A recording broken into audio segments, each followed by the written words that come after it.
galera do Med em Desenhos, bem-vindos para mais um vídeo. Hoje nós vamos falar um pouquinho sobre modelos atômicos, então vamos lá. Modelos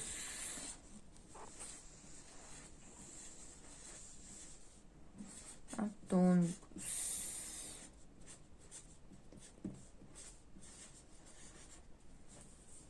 Opa. Vamos começar a falar então sobre os primeiros filósofos gregos, porque foram eles que trouxeram para nós essa primeira evidência de algum modelo atômico. Então, vamos lá, filósofos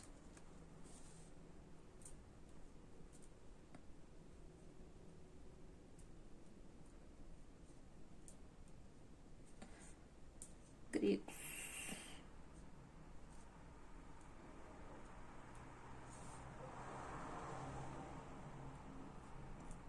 E esses filósofos gregos se chamavam Demócrito e Leucipo. E eles fizeram tiveram essa ideia de modelo atômico no século V a.C. E eles tiveram a primeira ideia sobre o átomo.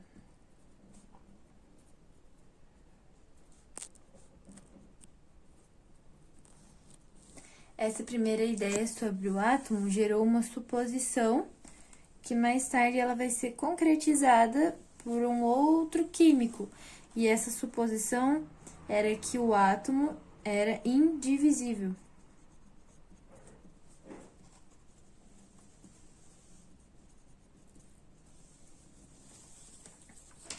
Diante disso, a gente vai ter o Dalton, que lá no século XVII vai produzir para nós um outro modelo atômico, que vai ter relação com os filósofos gregos. Eu já vou escrever isso pra gente. O Dalton, pessoal, ele teve a ideia dele em 1808 e ele dizia que o átomo era indivisível.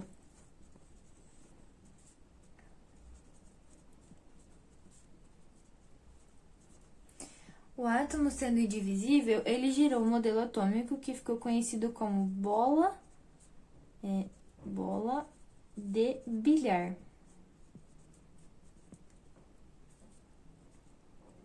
E por que bola de bilhar? Bom, vou desenhar aqui a bolinha, bem simples, só pra gente ter um início de conversa. E ele dizia que teria esse modelo de bola de bilhar, por quê?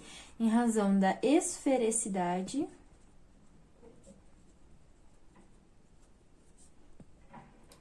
de o átomo ser maciço e compacto. Então, gerou essa comparação. Bom, o Dalton, observando os estudos e as proposições dos filósofos gregos, surgiu um postulado que foi produzido em consonância com o que esses filósofos diziam.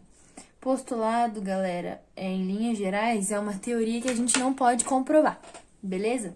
Então, ele veio desses filósofos e ele foi explicado por Dalton. O que dizia esse postulado? Os átomos são esferas indivisíveis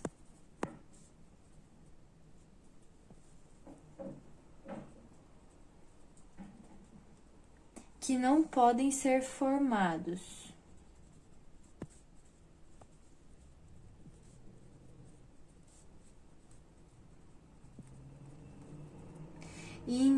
Ou destruídos.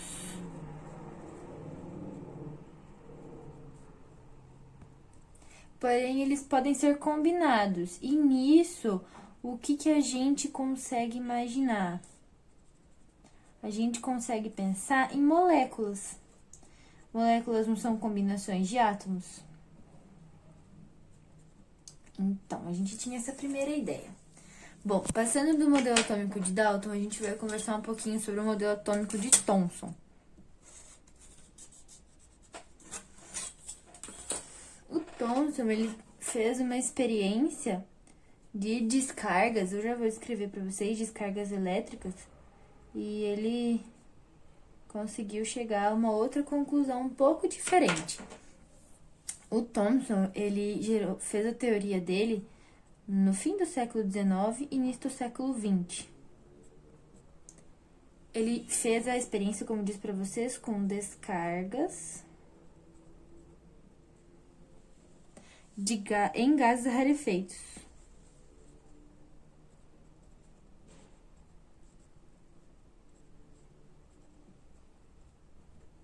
E essas descargas em gases rarefeitos, o que elas produziram, pessoal?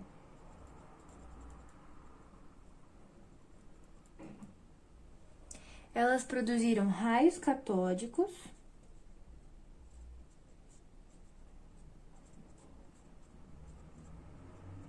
e, posteriormente, feixes de elétrons.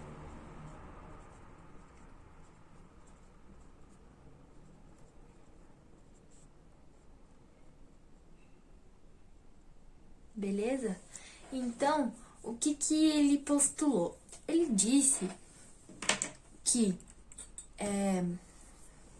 o átomo seria uma massa, deixa eu desenhar aqui, ele seria uma massa espessa com um centro positivo e ao redor dele teriam algumas bolinhas, e essas bolinhas seriam os elétrons. Então, aqui estão os elétrons. E esse modelo ele chamou de pudim de passas. Certo? Partindo do modelo de Thomson, a gente vai falar um pouquinho sobre o modelo de Rutherford, que é um dos modelos mais atuais, digamos assim. Ele é antigo ainda, que a gente está em 2020, mas ele é um dos modelinhos mais aceitos. Depois do Rutherford, o Bohr, ele fez um outro modelo. Ele usou a teoria do Rutherford, mas sobre Bohr a gente vai falar na próxima aula, beleza? Então,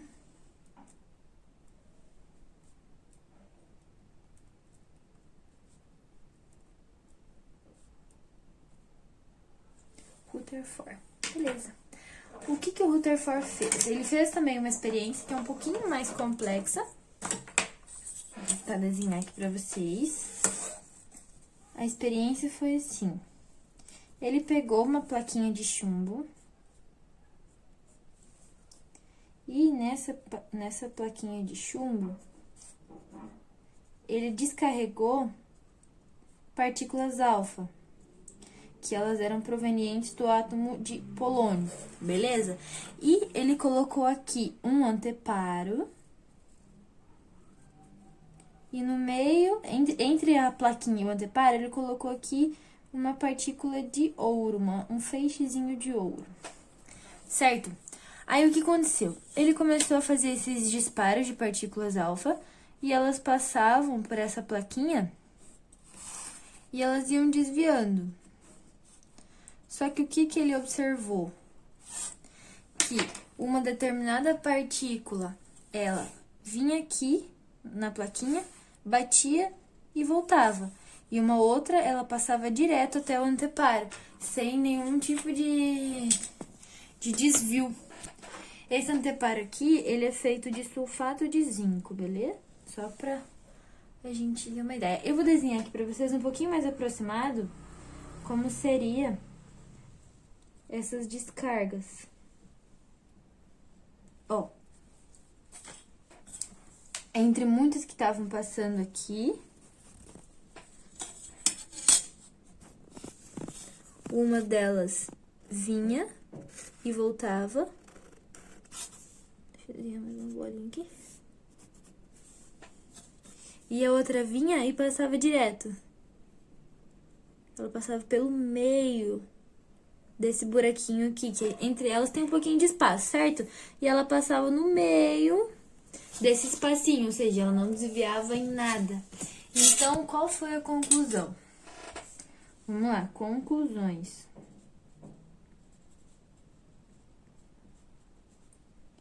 Qual foi a conclusão? O átomo, pessoal, ele tem duas regiões. Ele vai ter o núcleo e a eletrosfera. No núcleo, a gente vai ter prótons e vai ter nêutrons. Não foi o Rutherford que descobriu os nêutrons, tá? Foi o Chadwick. O Chadwick descobriu os nêutrons um pouco antes, se eu não estou enganada, ou um pouco depois, algo assim. E aqui na eletrosfera a gente tem os elétrons, beleza? Ele vai dizer também que o núcleo atômico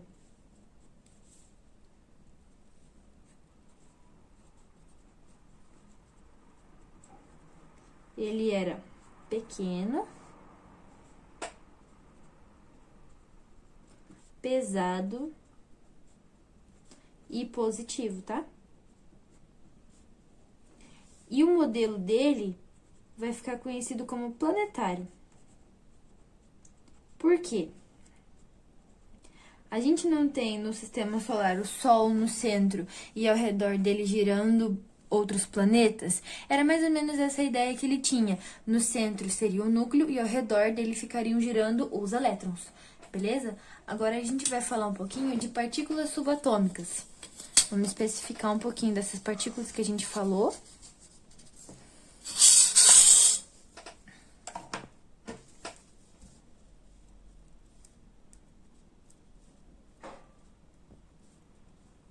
Pessoal, não se esqueçam de se inscrever no canal, dar um joinha nos vídeos, isso ajuda muito.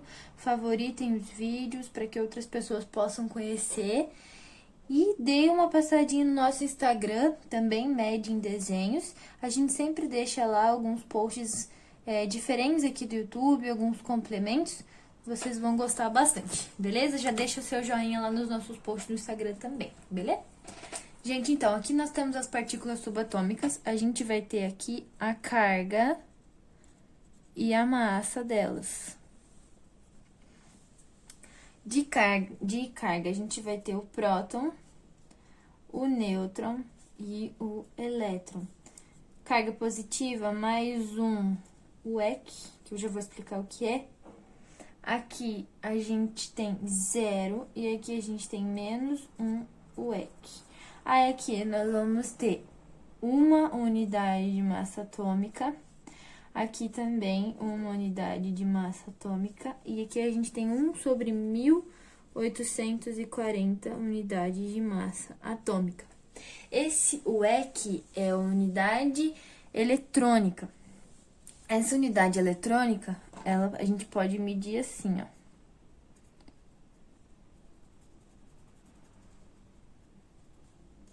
Um UEC é igual mais ou menos 1,6 vezes 10 na menos 19 Coulomb, e ela é 1,6 vezes 10 na menos 24 gramas, beleza? Agora nós vamos falar um pouquinho sobre íons, que inclusive a gente já conversou em alguma outra aula, na aula de eletrostática, se eu não estou enganada, e eu deixei até um macete para vocês lá no Instagram, mas como aqui é química, é bom a gente reforçar. Gente, como que surgem os íons? Íon é um desequilíbrio eletrônico.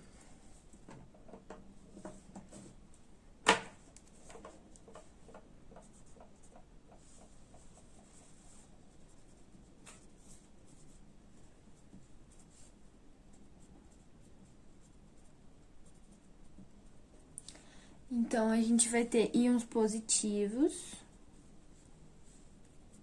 e íons negativos. Aí, nos íons positivos, a gente vai chamar de cátion, porque ele vai perder elétrons e vai ter um excesso de prótons. E aqui a gente vai ter um ânion, que ele vai ganhar elétrons, então, ele vai ter um excesso de elétrons, beleza? Aí, pra gente finalizar, ficou um pouquinho apertadinho aqui, mas eu vou colocar aqui pra nós, vindo desse cantinho aqui, que vai ser curto. Opa. A gente vai ter aqui o átomo neutro, pra gente dar uma analisada.